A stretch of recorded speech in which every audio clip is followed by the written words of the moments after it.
خب بارها و بارها عکاسا و یا دوستانی که علاقه‌مند به HD ویدیوگرافی هستن این سوال براشون پیش اومده که چطور میشه از یه همچین زوایا و ارتفاعاتی عکاسی و یا فیلم برداری انجام داد. این تیپ عکس و تصویرها رو همیشه توی فیلم ها، میوزیک ویدیو و کارهای تبلیغاتی زیاد دیدین. اگر دوست دارید بدونید که چطور میشه یه همچین تصویرهایی رو طراحی کرد، شرکت هایی هستن که هلیکوپترهایی رو مختص به این کار دارن و در جلو و بغل هلیکوپترها محفظه هایی رو کار گذاشتن که دوربین توی این محفظه ها قرار میگیره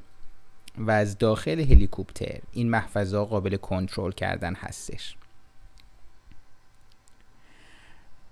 این محفظه ای رو که اینجا الان میبینید توی تصویر یه محفظه باز هستش که میبینید لنز رو میتونید ببینید، دوربین رو میتونید داخل این محفظه باز ببینید. سمت راست همین هلیکوپتر اگر دقت بکنید یه محفظه بسته هستش که این نمایش میده محفظه ای رو که وقتی بسته شده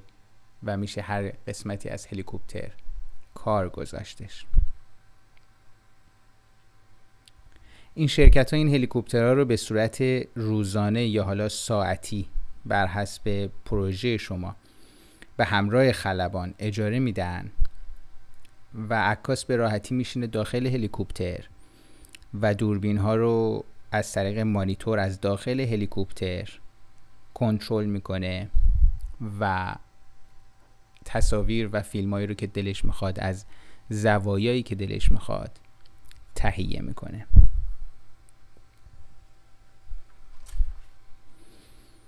خلبانایی که این هلیکوپترها رو خلبانی میکنن هم خلبان آموزش دیده‌ای هستن و برای کار عکاسی و تصویربرداری آموزش دیدن و شما برای حصول نتیجه بهتر و برای رسیدن به زاویه بهتر میتونید با این خلبانا به راحتی همکاری بکنید و تصاویر دلخواهتون رو بگیرید. امیدوارم که براتون جالب بوده باشه و از این ویدیو لذت برده باشید.